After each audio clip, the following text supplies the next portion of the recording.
സിനിമയിലെന്ന പോലെ തന്നെ ജീവിതത്തിലും വിജയ് തകർത്ത് അഭിനയിക്കുകയാണോ എന്ന് തോന്നിപ്പോകും ഇപ്പോൾ പുറത്തുവരുന്ന ഓരോ വാർത്തകളും കേൾക്കുമ്പോൾ. അമ്മമാരും കുട്ടികളുമടക്കം വലിയൊരു ആരാധക വൃന്ദമുള്ള നടനാണ് വിജയ്. അതിനെല്ലാം തന്നെ മങ്ങലേൽക്കുന്ന തരത്തിലാണ് വിവാഹമോചന ഹർജി മാറിയത്. വിജയുടെ രാഷ്ട്രീയ ഭാവിയും ഇപ്പോൾ പരിങ്ങലിലാണ്. വിവാഹമോചന ഹർജിയിൽ 16ഓളം കാര്യങ്ങളാണ് സംഗീത നിരത്തിയത്. നടിയുമായുള്ള ബന്ധം അവസാനിപ്പിച്ച് തന്നിലേക്ക് മടങ്ങി വരുമെന്ന് സംഗീത കാത്തിരുന്നത് 5 വർഷങ്ങളായിരുന്നു.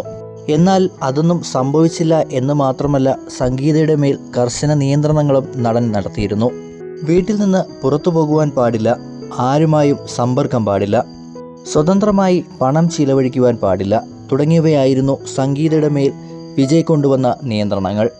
400 കോടിക്ക് മുകളിൽ ആസ്തിയുള്ള അച്ഛൻ്റെ മകൾ, എന്നിട്ട് പോലും തൻ്റെ സ്വന്തം ആവശ്യങ്ങൾക്ക് വിജയുടെ മുന്നിൽ കൈനീട്ടേണ്ടി വരുന്ന അവസ്ഥ.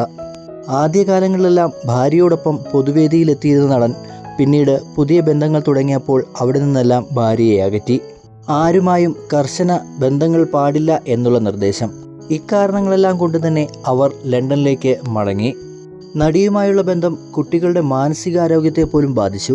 ഇക്കാരണത്താൽ തന്നെ അവർ പൊതുവേദിയിൽ നിന്നും അപമാനം നേരിടേണ്ടി വരുന്നു എന്നും സംഗീത ഹർജിയിൽ പറയുന്നു. മക്കളോട് വിജയ് സംസാരിച്ചിട്ട് പോലും വർഷങ്ങളായി. പറയുന്നതും കേൾക്കുന്നതുമെല്ലാം സത്യമാണ് എങ്കിൽ വിജയ് എന്ന വലിയൊരു പ്രതിബിംബത്തിൻ്റെ പ്രതിച്ഛായയാണ് തകർന്നു വീഴുന്നത്. പ്രായപൂർത്തിയായ മകൻ ഇപ്പോൾ അച്ഛനിൽ നിന്നും ഒരുപാട് അകലെയാണ്. വിവാഹമോചന ഹർജിക്ക് പിന്നാലെ മകൻ അച്ഛനെ അൺഫോളോ ചെയ്ത വാർത്തകളെല്ലാം വലിയ വാർത്തകളായിരുന്നു.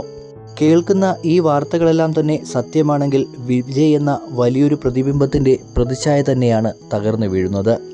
വലിയ മനുഷ്യത്വവും നന്മയുമുള്ള നടനായാണ് വിജയെ നമ്മളെല്ലാവരും കേട്ടിരുന്നത്.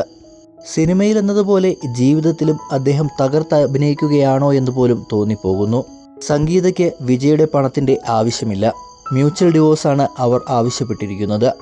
എന്നിരുന്നാലും നാളിതുവരെ അവർ അനുഭവിച്ച മാനസിക പീഡനത്തിൻ്റെ കണക്കുകൾ പറയേണ്ടി വരും.